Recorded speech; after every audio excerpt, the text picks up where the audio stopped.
Assalamualaikum warahmatullahi wabarakatuh.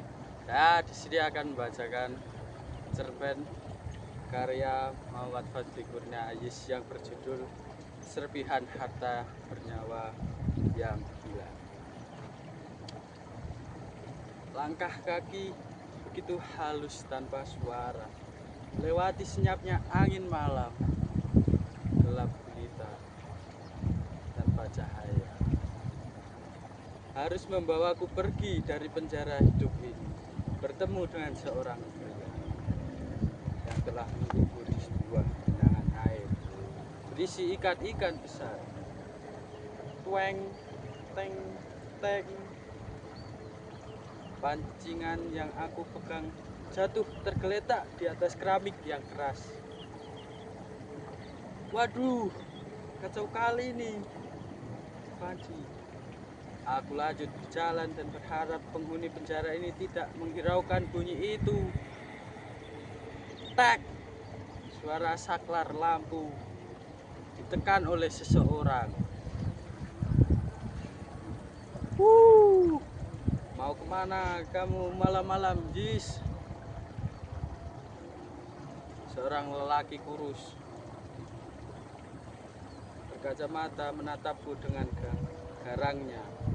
Anu Pak, mau bingung dan gelisah tak berani menatap pria yang telah lebih tua dari aku. Mancing lagi mesti. Dah berapa kali bapak bilang mancing jangan malam-malam.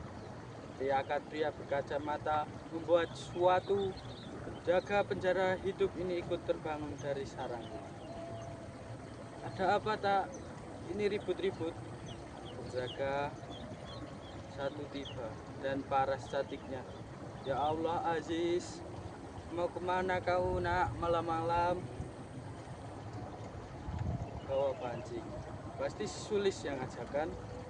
Sosok itu mulai tertular oleh kemarahan lelaki berkacamata di sebelah. Kalau kamu ulangin lagi, bapak bakal tugel pancingmu. Dah tidur sana. Pria itu murka seperti layaknya gunung Merapi yang meletus. Mereka akhirnya kembali ke sarang untuk bermimpi indah lagi. Coba aja tadi nggak jatuh, pasti dah tajam sebelah sebesar 5 jari ikannya. Aku terdiam sejenak, menatap langit sambil berbaring di sebuah kain dengan kapas bercampur kapuk yang lembut serta beberapa benda-benda lembut yang mengelilingi. Mata mulai terpejam dan air bensin keluar dari mulutku, mengeluarkan suara seperti ekor babi yang lapar. Seketika aku membuka mata dan menatap sekeliling ruangan. Ternyata masih jam 1. Tumben aku bangun jam segini. Biasanya sih jam 9 pagi. Lalu aku melangkahkan suatu persatu kakiku untuk menuju ke dalam dapur yang penuh dengan barang metal dan mudah pecah. Plung. Sebuah panci sedikit menggesekkan dirinya dengan panci yang lain. Untung hanya suara kecil. Lalu sebungkus mie instan aku ambil di balik kotak kayu bercat putih. Cetak!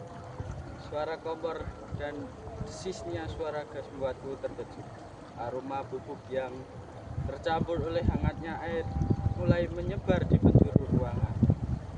Lalu aku mendengar suara langkah kaki kembali. Miau. Syukurlah itu hanya seekor kucing tetangga. Banyak kucing seekor tetangga yang masuk dari atap rumah untuk mencari ikan. Kemudian kakiku arahkan ke ruang tamu untuk menikmati mie berkuah soto yang enak ini. Mie yang sedap membuat mataku terkena sedikit percikan air dan kuahnya. Aku berteriak lagi. tapi tak ada respon dari ruangan depanku yang terkunci rapat. Tapi waktu menunjukkan pukul 1 masih cepat juga aku makan. Biasanya berjam-jam aku lanjut masuk ke kamar untuk berbaring walau sang lambung masih bekerja. Mata aku pejamkan kembali. Beberapa lama kemudian aku terbangun lagi. Kok belum pagi-pagi? Apa masih ngantuk aku nih ya? Aku bertanya-tanya. Jam mulai kulirik dengan cepat.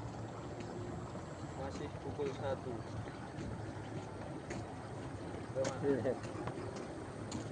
Pasti jam ini sudah usang.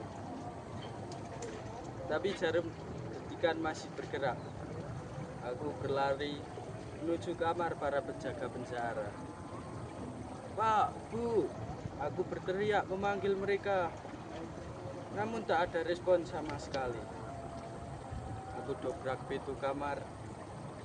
Cemasan, kepanikan, dan bingung makin memutar otakku. Suara lonceng berbunyi kencang dari dapur.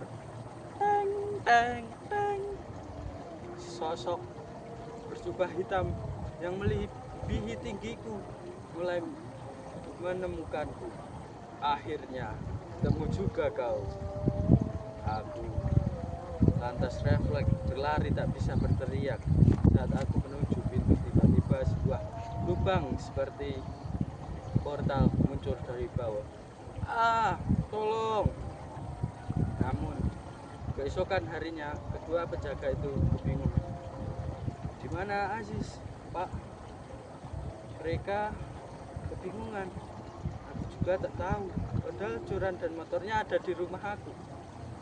Aku di saat itu menatap mereka penuh ketakutan. Pak, Bu, Aziz di sini, lihatlah kalian. Dengan tidak, penjaga perempuan mulai mengeluarkan setetes air dari matanya berlinang di antara bibirnya yang lembut. Aku hanya bisa berteriak dan kebingungan. Apakah ini adalah karmaku terhadap orang tuaku? Tapi sekarang mereka telah kehilangan harta satu-satunya yang bernyawa. Sekian dari saya. Wassalamualaikum warahmatullahi wabarakatuh.